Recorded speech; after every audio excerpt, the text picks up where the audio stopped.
तो सीरीज के शुरुआत में हमें एक आर रिजॉर्ट दिखाया जाता है। उसके बाद सीन चेंज होता है और एक बंदे पे जाता है। फिर ये बंदा जाकर गार्ड से पूछता है कि रिसेप्शन किस तरफ है। तो फिर गार्ड बोलता है रूम सर्विस का ड्रेस पहनकर तुम रिसेप्शन पूछ रहे हो। तो फिर वो आदमी बोलता है कि मैं अभी नया ज्वाइनिंग हुआ हूँ। फिर गार्ड बताता है रिसेप्शन का रास्ता और फिर ये आदमी वहां से चला जाता है। तो फिर हम नेक्स्ट सीन में देखते हैं कि वो बंदा रिजॉर्ट देख रहा होता है। फिर अचानक से उस बंदे का कॉल आता है। जब कॉल पे बात करता है तो हमें पता लगता है कि ये कॉल उसकी बहन ने की है, जिसका नाम सेल्वी होता है। फिर ये आदमी बताता है कि अब मेरी जॉब लगे ना, अब मैं सब कुछ ठीक कर दूंगा, अब तुम आराम से पढ़ सकती हो और मैं सबका कर्जा चुका दूंगा और माँ को अब काम भी नहीं करना पड़ेगा। तो फिर उसकी बहन बताती है कि एक आदमी ने उसके पापा जैसे ठीक देखने वाले आदमी को दिखा है। फिर ये आदमी गुस्सा होकर बोलता है कि इस समय पे उस आदमी का नाम मत लो, उसी की वजह से आज हम यहाँ पर पहुंचे हैं। फिर कुछ बातें करने के बाद कॉल रख देते हैं। फिर अगले सीन में देखते हैं कि ये आदमी रिसेप्शन के पास आ गया होता है, जहाँ पर सब कोई अपने अपने काम में बिजी थे। फिर ये आदमी रिसेप्शनिस्ट के पास जाकर उसके कंप्यूटर में झांकने लगता है। रिसेप्शनिस्ट इसके तरफ गुस्से में देखती है। फिर ये आदमी बोलता है वेटरी नाम है। फिर बोलता है कि उत्तम सर कहाँ है, उत्तम सर ने बुलाया। फिर रिसेप्शनिस्ट बोलती है कि उत्तम सर अभी बिजी है, कुछ देर में आ जाएंगे और कोई मदद। फिर वेटरी बोलता है कि सैलरी कितना मिलता है। फिर रिसेप्शनिस्ट इसके तरफ जब गुस्से से देखती है तो वेटरी वहां से जल्दी से भाग जाता है। फिर हम देखते हैं कि उत्तम सर कॉल पर सारे बंदों के काम का ऑर्डर दे रहे होते हैं। तभी वहां पर वेटरी पहुंच जाता है। फिर उत्तम सर वेटरी को देखकर बहुत खुश होते हैं, क्योंकि उत्तम सर के गांव का ही वेटरी होता है और उत्तम सर ने इसका सारा संघर्ष देखा होता है, इसीलिए उसको काम ये दिलाया होता है। फिर वेटरी को ज्वाइनिंग लेटर देते हैं। जब ज्वाइनिंग लेटर पे वेटरी देखता है 12,000 सैलरी। फिर वेटरी बोलता है 20,000 बोला गया था, इस पर 12,000 क्यों है। फिर उत्तम सर समझाते हैं इसको कि इसमें सारी चीजों का रेंट है, बस तुम एक साल अच्छे से काम करो, मैं तुम्हारा सैलरी बढ़वा दूंगा। फिर उत्तम सर समझाते हैं कि इस काम के लिए लाखों आदमी लाइन में लगे हैं, बस मैंने तुमको बड़ी मुश्किल से ये काम दिलवाया है। फिर उत्तम सर बोलते हैं नीचे जाओ, पांडे नाम का बंदा होगा, वो तुम्हें सारा काम समझा देगा, लेकिन तुम उससे डरना मत, सब बंदों को वो नीचे दबा कर रखना चाहता है। फिर हमें पांडे को दिखाया जाता है, जहाँ पर सारे बंदे को वो ऑर्डर दे रहा होता है और सारे लोग यहाँ पर पांडे से डरे होते हैं। फिर वेटरी जाकर पांडे के पास देखने लगता है। फिर पांडे बोलता है क्या है। फिर वेटरी बोलता है कि मैं न्यू ज्वाइनिंग हूँ। फिर पांडे बोलता है कि सब कोई जाकर अपना अपना काम करो। वेटरी बोलता है कि मैं क्या करूँ। फिर पांडे बोलता है कि तुम रूम नंबर 206 में जाकर टॉवेल दे दो। फिर वेटरी चला जाता है टॉवेल देने के लिए। जब वेटरी टॉवेल देता है तो उसको 50 रुपया टिप मिलता है। फिर वेटरी 50 रुपया लेकर अगर पांडे के पास दिखाता है तो पांडे बोलता है कि ये 50 है, मैं रख लेता हूँ। फिर वेटरी लेकर फटाक से पैसा वो रख लेता है, बोलता है कि इतना पैसा मिलेगा तो 20 साल लग जाएंगे कर्ज चुकाने में। फिर पांडे बोलता है कि हम दोनों की कहानी तो सेम है, मेरे बाप ने भी कर्जा लिया और मैं अब उसे चुका रहा हूँ। यहाँ से इन दोनों की दोस्ती हो जाती है। फिर वेटरी के पास लोन वाले की कॉल आने लगती है। फिर वेटरी बोलता है कि देखो इनको कैसे मंजा चकाता हूँ, किसी का कॉल नहीं उठाता और सबका कॉल काटने लगता है। फिर सीन चेंज होता है और हमें दिखाया जाता है किचन, जहाँ पर सब कोई अपने अपने काम में लगे होते हैं। फिर हम देखते हैं कि ऐश्वर्या अपने डिश को डेकोरेट कर रही होती है, तभी उसकी दोस्त वहाँ पर आती है। फिर वहाँ पर ऐश्वर्या की दोस्त आकर बोलती है कि एक गुड न्यूज है और एक बैड न्यूज है। तो फिर ऐश्वर्या बोलती है कि पहले गुड न्यूज बताओ। फिर ऐश्वर्या की दोस्त बताती है कि कल तुमने जो पनीर स्टार्टर्स बनाए थे वो बहुत टेस्टी थे, लेकिन बैड न्यूज ये है कि आज तुम्हें मशरूम स्टार्टर्स बनाने हैं 15 मिनट में। ये सुनकर ऐश्वर्या चौंक जाती है और जल्दी से चली जाती है मशरूम स्टार्टर्स बनाने। फिर देखते हैं कि गैस चालू करके ऐश्वर्या गैस में आग लगा रही होती है। गैस में आग नहीं लग रहा होता है। फिर अचानक से इतना तेज आग लगता है कि ऐश्वर्या पूरा डर जाती है। फिर एक आदमी आकर उस गैस को बंद करता है। अचानक से ऐश्वर्या डिप्रेस हो जाती है। फिर अपना मोबाइल निकालती है और गाना सुनने लगती है। फिर जब उसका मूड सही होता है तो फिर खाना बनाने आती है। अब जैसे सब रेडी करके ऐश्वर्या बना रही होती है तभी उसकी दोस्त आकर बताती है कि सिर्फ 5 मिनट बचे हैं, शेफ नदू रमन सर आ ही रहे होंगे। तभी हम देखते हैं कि ऐश्वर्या भी अपना मशरूम स्टार्टर्स रेडी कर देती है। तभी शेफ नदू रमन की किचन में एंट्री होती है।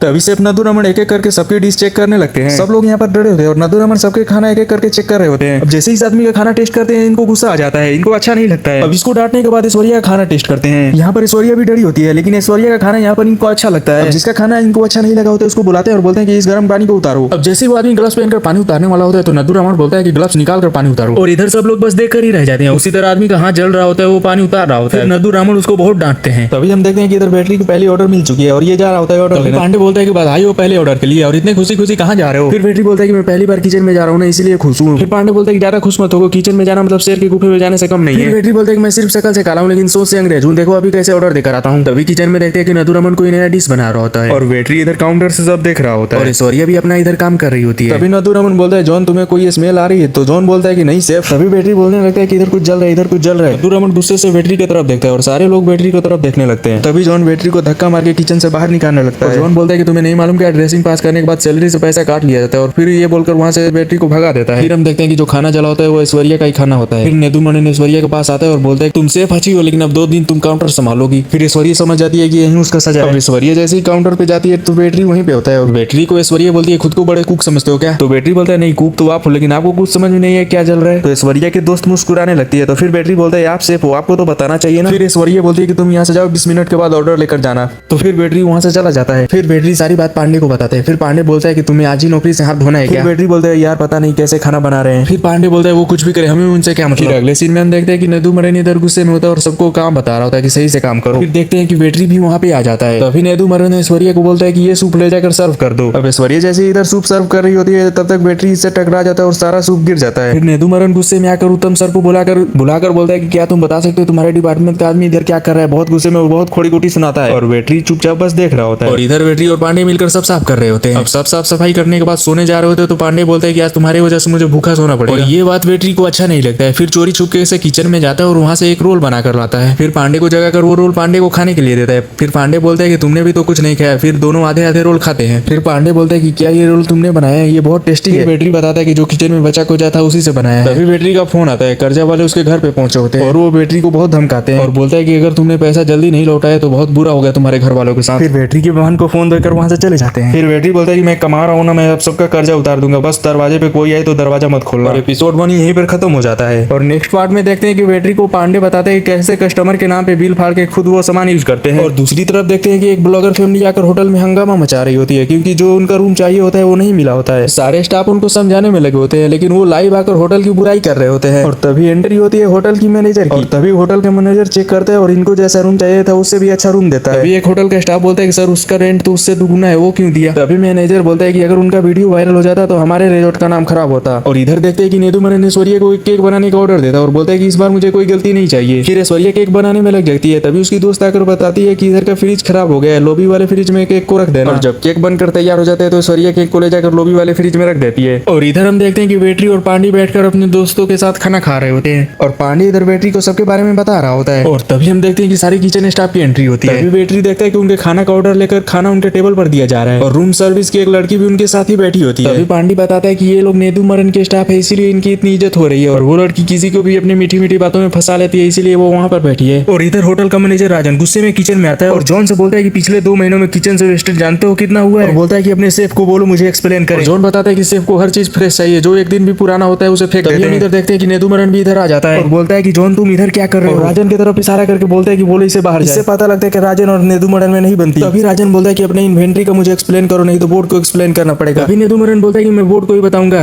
उनको भी तो पता लगना चाहिए कि वीआईपी रूम से आने वाले बास्केट किधर जाते हैं। ताने सुना कर राजन को किचन से बाहर कर देता है। और इधर वेटरी की माँ का कॉल आता है और जैसे कॉल उठाता है तो इसके मोबाइल डिस्चार्ज हो जाती है। जिस फ्रिज में ऐश्वर्या केक रखी होती है उसका प्लग निकालकर अपना फोन चार्ज में लगाकर अपने माँ से बात करने लगता है। इसकी माँ बताती है कि हमें कर्जे वाले ने बीच बाजार में परेशानी सारी दुख बताती है और बोलती है कि बेटा मुझे अभी 2000 रुपए चाहिए। फिर वेटरी बोलता है कि माँ मेरी जॉब लगी अब सब ठीक हो जाएगा और पैसा अभी सिल्वी के पास भेज देता हूँ। फिर कॉल रख देता है और फ्रिज का प्लग लगाना भूल जाता है। फिर सुबह में ऐश्वर्या और उसकी दोस्त केक ले जाने आती है तो देखती है कि केक पूरा पिघल गया होता है। इधर केक काटने का भी टाइम हो गया था। फिर नेदुमरन बोलता है कि फ्रीजर में एक केक रखा है ले जाकर दे दो। तो ऐश्वर्या बोलती है कि आपको पहले से पता था कि ऐसा कुछ होगा। तो नेदुमरन बोलता है कि प्लान बी के बिना किचन नहीं चलाया जा सकता है। तब तक इधर बेटी को भी एहसास हो गया था कि ये गलती उसी से हुआ है और फिर गुस्से होकर ऐश्वर्या को डांटता है और 1 हफ्ते का किचन क्लीनिंग का पनिशमेंट देता है। और इधर बेटी पांडे को सारी बात बताता है और दुखी होता है। और इधर ऐश्वर्या किचन क्लीनिंग कर रही होती है और बेटी यहाँ देख रहा होता है। तभी ऐश्वर्या बेटी को देख लेती है और बोलती है कि तुम इधर क्या कर रहे हो। बेटी बोलता है कि मैं आपकी मदद कर दूं। तो ऐश्वर्या बोलती है नहीं जब खाना जला था तभी मदद किए थे वही बहुत है। फिर बेटी सोचता है कि सब सच सच बता दूं लेकिन ऐश्वर्या बोलती है कि जिसने केक खराब किया है वो मिल जाएगा तो उसे मैं जिंदा नहीं छोड़ूंगी। फिर ऐश्वर्या बोलती है कि तुम इधर क्या करने हो। तो बेटी बोलता है कि ये गेस्ट को खाना चाहिए था। तो ऐश्वर्या बोलती है कि अभी सब खत्म हो गया है कुछ नहीं बचा है। फिर राजन भी वहाँ पर आ जाता है और पूछता है बेटी से कि यहाँ क्या कर रहे हो। बेटी बताता है कि ये गेस्ट खाना पूछ रहा था। राजन बोलता है कि बोल दो कि किचन बंद हो गया। फिर राजन ऐश्वर्या के पास आता है और ये दोनों नेदुमरन की बातें करते हैं। फिर ऐश्वर्या अपने वो पुराने दिन याद करती है जब वो कॉलेज में थे और पूछती है कि क्या तुम्हारी बात रिया से होती है। तो राजन बताता है हैप्पी दिवाली हैप्पी बर्थडे बस यही टेक्स्ट होता है। फिर ऐश्वर्या बताती है कि उसे भी जब हंसने का मन होता है तो ग्रुप की पुरानी चैट पढ़ लेती है। फिर हम देखते हैं कि काम खत्म करने के बाद ऐश्वर्या अपने घर पे आती है। तब हमें पता लगता है कि नेदुमरन ऐश्वर्या के फादर है। नेदुमरन बोलता है कि ऐसे करती रहोगी तो कैसे चलेगा, मेरे पास कोई दूसरा ऑप्शन नहीं है। फिर ऐश्वर्या बोलती है क्यों पापा मेरे लाइफ के लिए प्लान बी नहीं है क्या, अगर मेरे पास कोई होता तो आप करने देते। फिर नेदुमरन बोलता है कि मुझे तुमसे बहुत उम्मीद है, अपनी बहन की तरह मुझे डिसअपॉइंट नहीं करोगी और ये बोलकर वहां से चला जाता है। एपिसोड 3 में हम देखते हैं कि वेटरी और पांडे बाहर आए होते हैं। फिर वेटरी बोलता है कि मुझे ऐश्वर्या के लिए बहुत बुरा लग रहा है। फिर पांडे बताता है कि उसके बारे में ज्यादा मत सोचो, उसका जॉब कहीं नहीं जाएगा क्योंकि नेदुमरन ही उसका फादर है। उसके बाद हम देखते हैं कि ये दोनों एक ठेले पर खाने जाते हैं। जब ठेले पर पहुंचते हैं तो वहाँ पर एक आंटी होती है। बोलते हैं कि आंटी कुछ खाने के लिए दे दी। फिर आंटी बोलती है कि सामान तो सब पड़ा है लेकिन खाना बनाने वाला नहीं है और वो बताती है कि जब पैसा वसूली करने वाले आए तो वो डर के यहाँ से भाग गया। फिर वेटरी बोलता है कि कोई बात नहीं आंटी, जब सारे सामान पड़े हुए हैं तो मैं ही बना लेता हूँ। अब जैसे ही वेटरी शुरू करता है खाना बनाना तो पांडे और आंटी को देखकर होश उड़ जाते हैं। फिर ठेले पर लोग भी आना शुरू हो जाते हैं और धीरे धीरे करके ठेले पर बहुत सारे लोग आ जाते हैं और पांडे इधर लोगों को खाना सर्व कर रहा होता है और आंटी हिसाब कर रही होती है। जब सारा काम खत्म हो जाता है तो आंटी बोलती है कि तुम लोगों के ऐसे ही काम करना है, क्या तुम करोगे। फिर पांडे बोलता है कि हमें 1 मिनट दीजिए हम सोच लें। फिर पांडे वेटरी के पास जाता है और बोलता है हाँ कर देते हैं, इससे हमारी खाने पीने का खर्चा निकल जाएगा। तो पहले 2000 बोलेंगे और 1500 पर आकर मान जाएंगे। फिर आंटी बोलती है कि मैं 6000 ही दे सकती हूँ, 4000 सेफ का और 2000 सर्व करने का। और फिर यहाँ पर टाइम टेबल की बात होती है और उसके बाद इनकी डील यहाँ पर डन हो जाती है। और हम इधर देखते हैं कि राजन रिजॉर्ट के ओनर के घर पे आया होता है अकाउंट डाटा दिखाने के लिए। जब राजन अकाउंट देखने के लिए बोलता है तो ओनर बोलते हैं ये सब मुझे मत दिखाओ, करेला का सब्जी खाना और ये सब देखना सेम लगता है, मुझे तुम पर भरोसा है, जो करोगे तुम अच्छा ही करोगे। फिर राजन बोलते हैं कल गेस्ट मीटिंग है, मैं सोच रहा था आप भी आते। फिर ओनर बोलता है कि नेदुमरन होगा इसलिए बोल रहे हो ना आने के लिए, देखो जितना भरोसा मुझे तुम पर है उतना ही भरोसा उस पर भी है, क्योंकि नेदुमरन को भी बड़े बड़े होटल वालों ने बुलाया लेकिन वहाँ नहीं गया। अब राजन जैसे अपना सामान रख के इधर से जाने वाला होता है तभी उसकी नजर एक फोटो पर पड़ती है, फिर फोटो देखता है और वहाँ से चला जाता है। और अगले दिन हम देखते हैं कि ऐश्वर्या पोछा लगा रही होती है, तभी बेटी वहाँ पर ऑर्डर देने आ जाता है। अब ऐश्वर्या बेटी को बोलती है कि ऐसे चल कर चले जाओ, मैं फिर पोछा लगा दूंगी, लेकिन बेटी बोलता है कि मैं सबके काम की इज्जत करता हूँ। जैसे वो दौड़ के कूदने वाला होता है वहीं पे गिर जाता है। फिर ऐश्वर्या ये सब देखकर हंसने लगती है। फिर बेटी खाना लेकर सर्व करने आता है तो देखता है कि ये तो रील बनाने में बिजी है। बेटी खाना लेकर सर बोल रहा था लेकिन इनको तो सुनाई नहीं दे रहा था, ये तो रील बनाने में बिजी होते हैं। फिर बच्चे के सामने बेटी खाना रख देता है और बच्चे को बोलता है कि ठंडा होने से पहले खा लेना, और फिर बेटी वहाँ से चला जाता है। फिर बच्चे अपने माँ बाप को देखने लगता है। नेक्स्ट सीन में नेदुमरन अपने दोस्तों को सूप ट्राई करा रहा होता है जिसकी सब तारीफ कर रहे होते हैं, और इधर हम देखते हैं कि बेटी और पांडी जा रहे होते हैं। तभी बेटी रुककर पांडी से पूछता है कि ये लोग इधर क्या कर रहे हैं। तभी पांडी बताता है कि नेदुमरन ने नया सूप तैयार किया है, वही टेस्ट करा रहा है। फिर उनके जाने के बाद बेटी जाता है और सूप ट्राई करता है, फिर पता लगा लेता है कौन कौन से इंग्रेडिएंट्स लगे और कैसे बना है। अब नेक्स्ट सीन में हम देखते हैं कि जिनको बेटी रात में खाना दिया होता है उनका मोबाइल नहीं मिल रहा होता है, और ये इधर पूरा हल्ला मचा रहे होते हैं और राजन इनको समझा रहा होता है। फिर उत्तमन सर भी वहाँ पर आते हैं और मोबाइल ढूंढने को बोलते हैं और सीसीटीवी फुटेज चेक करने को। और फिर जब सीसीटीवी फुटेज चेक होता है तो पता लगता है कि फोन तो उसके ही लड़के ने फेंका है। उसके बाद उस बच्चे को मारने लगता है। फिर बैटरी भी देखकर ये गुस्सा हो जाता है और फिर बोलता है कि तुम लोग बच्चे के साथ है और बच्चे को ही टाइम नहीं दे रहे हो तो बच्चा ऐसा करेगा ही ना। फिर राजन समझाता है कि सर आप टेंशन मत लीजिए, आपका फोन मिल जाएगा। और फिर जब सब चले जाते हैं तो राजन बैटरी को बोलता है कि काम पर इमोशन मत लाओ नहीं तो काम भी चला जाएगा। और फिर हम देखते हैं कि पांडी और बैटरी बाहर आए होते हैं और फिर पांडी बोलता है कि तुम्हें क्या जरूरत थी ये सब करने की। फिर बैटरी बोलता है कि ये सब मेरे साथ हुआ है, ये सब देखता हूँ तो मेरा इमोशन कंट्रोल नहीं हो पाता है। फिर पांडी भी बैटरी को सॉरी बोलता है कि बिना जाने ही इतना कुछ बोल दिया। और फिर श्रीनिधि ऐश्वर्या के पास आती है और बताती है कि मोबाइल ढूंढने के लिए जब सीसीटीवी फुटेज चेक हो रहा था उसी में पता लग गया कि किसने खराब किया। और फिर वो फुटेज ऐश्वर्या को दिखाती है और ऐश्वर्या बैटरी पर और ज्यादा गुस्सा हो जाती है। और एपिसोड 4 में बच्चे की फैमिली को बैटरी चेकआउट करा रहा होता है और बच्चा बैटरी को बहुत ज्यादा परेशान कर रहा होता है। फिर बैटरी बच्चे को समझाने लगता है और फिर बैटरी वापस सामान लेने के लिए आता है तो सामान वहाँ पर होता ही नहीं है। फिर बैटरी बहुत ज्यादा सामान को ढूंढता है। फिर बैटरी बहुत ज्यादा डर जाता है कि आखिर सामान गया कहाँ। और फिर वैनी बैटरी के पास आती है और बताती है कि तुम्हें 3 गेस्ट ढूंढ रहे थे और बोलती है कि पता नहीं 3 लगेज कौन बीच के पास छोड़ दिया, उसे उठवा लेना। अब लगेज का नाम सुनते हुए बैटरी बीच की तरफ भागता है। तभी उसे रास्ते में ऐश्वर्या मिल जाती है और पूछती है कुछ ढूंढ रहे हो क्या। वो लगेज स्मोकिंग एरिया में पड़ा हुआ है। फिर बैटरी वहाँ से स्मोकिंग एरिया की तरफ भागता है। अब इस बार बैटरी को रास्ते में श्रीनिधि मिलती है और बोलती है कि तुम गेस्ट का लगेज ही ढूंढ रहे हो ना, वो स्विमिंग पूल के पास पड़ा है। फिर बैटरी भागता हुआ स्विमिंग पूल के पास जाता है। अब बैटरी जैसे ही स्विमिंग पूल के पास आता है तभी उत्तमन सर बोलते हैं बैटरी तुम कहाँ हो, इधर सब कोई सामान उठा कर ले जा रहा है। तभी बैटरी बताता है कि सर मैं स्विमिंग पूल के पास हूँ। तो उत्तमन सर बोलते हैं कि स्विमिंग पूल के पास क्या करे, इधर आओ जल्दी। जो सामान गेस्ट वॉशरूम से उठा कर ले गए उन्हें दोबारा रखो ले जाकर। फिर बैटरी बोलता है कि सर मुझे एक बात बतानी, और फिर सारी बात बताता है अपनी उत्तमन सर को। फिर उत्तमन सर बोलते हैं गेस्ट तो कब का चले गए हैं, मैं ही उनको छोड़ने गया था और मैं ही उनका सारा सामान गाड़ी में रखा। तब जाके थोड़ा बैटरी की जान में जान आती है। फिर बैटरी स्विमिंग पूल के पास ही बैठकर सोचने लगता है। तभी वहाँ पर ऐश्वर्या और उसकी दोस्त आ जाती है। तीनों मिलकर बैटरी को बहुत ज्यादा डराती है और धमकाती है। बैटरी उनको कुछ नहीं बता पाता है। फिर हम नेक्स्ट सीन में देखते हैं कि इधर सारे लोग मीटिंग के लिए आए होते हैं और बोलते हैं कि लॉकडाउन के पहले जैसा गेस्ट नहीं आ रहेगा, ऐसा ही चलता रहा तो हम अपने सारी इन्वेस्टमेंट निकाल लेंगे। फिर राजन बोलता है कि मुझे कुछ टाइम दीजिए, मैं सब ठीक कर दूंगा। और बोलता है कि लॉकडाउन में हमें सारे स्टाफ को बैठाकर पैसा दिया था इसीलिए थोड़ा दिक्कत हो गया है। तभी इन्वेस्टर बोलते हैं कि लेकिन तुम ठीक करोगे कैसे। फिर राजन बोलता है कि हम कॉस्ट कट करने की सोच रहे हैं। तो होटल का ओनर पूछता है किस एरिया में, तो राजन बताता है कि किचन एरिया में। तभी नेदुमरन गुस्सा हो जाता है और बोलता है कि मुझे टारगेट किया जा रहा है और बताता है कि गार्डन वाले रूम वाले को बीच विला दिया जा रहा है, क्या उससे रिजॉर्ट का नुकसान नहीं हो रहा है। इन्वेस्टर बोलता है कि आप हमें बता सकते हैं कि पिछले महीने में 9 लाख का वेस्टेज कैसे आ गया। फिर यहाँ पर नेदुमरन गुस्सा होकर सबसे बहस करने लगता है और फिर लास्ट में गुस्सा होकर मीटिंग छोड़कर चला जाता है। फिर होटल का ओनर बोलता है कि आप लोग टेंशन मत लो, मुझे राजन पर भरोसा है, वो सब ठीक कर देगा। और इधर हम देखते हैं कि बैटरी भी अपना सब सही से काम कर रहा होता है। और इधर हम देखते हैं कि नेदुमरन अपने दोस्तों के साथ होता है। तभी उसका एक दोस्त बोलता है तुम्हें तो आज भी बड़े से बड़े होटल वाले ढूंढते हैं, तुम उन्हें क्यों नहीं ज्वाइन कर लेते हो। तभी नेदुमरन बोलता है कि मुझे चाहिए इज्जत और इस रिजॉर्ट का आधा हिस्सा। तभी उसका एक दोस्त बोलता है कि बहुत दिनों से कुछ बाहर का नहीं खाया, चलो किसी ठेले पर खाते हैं। हम देखते हैं कि जहाँ पर बैटरी काम कर रहा होता है वहीं पर आ जाते हैं। फिर नेदुमरन बोलता है कि तुम लोग जाओ, उधर बहुत भीड़ है, मेरे को गाड़ी में ही भेज देना।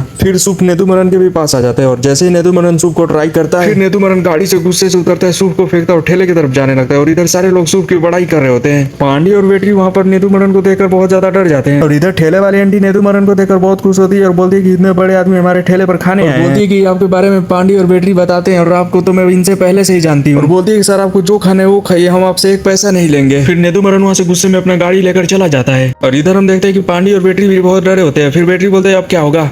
फिर पांडी बोलता है कि उनके 1500 का सूप अब 30 रुपए में बेचोगे तो वो तो गुस्सा होंगे, अब फुल टाइम जॉब की यहीं पर तैयारी कर लो, अब तो तुम्हारा जॉब गया। और फिर हम इधर देखें कि नेदुमरन इनका इंतजार कर रहा होता है और ये लोग भी इधर से अपना दुकान बंद कर ठेला लेकर आ रहे होते हैं। अब नेदुमरन जैसे इनको देखता है तो फुल स्पीड में गाड़ी इनके तरफ ले जाता है और सारे लोग यहाँ पर डर जाते हैं। अभी लास्ट टाइम पर ब्रेक मारकर गाड़ी रोक लेता है और बेटी को अपने पास बुलाता है, फिर पैसा निकाल कर देता है और बोलता है कि मुझे बाकी खाने की आदत नहीं, और बोलता है कि ये तुम्हारे डिश के लिए नहीं, ये मेरी रेसिपी के लिए है। फिर नेदुमरन वहां से जाने लगता है और वेटरी नेदुमरन को रुकाने की कोशिश करता है, लेकिन नेदुमरन नहीं सुनता है और एपिसोड 4 यहीं पर खत्म हो जाता है। तब तक के लिए मिलते हैं अगले एपिसोड में। Take care, bye bye.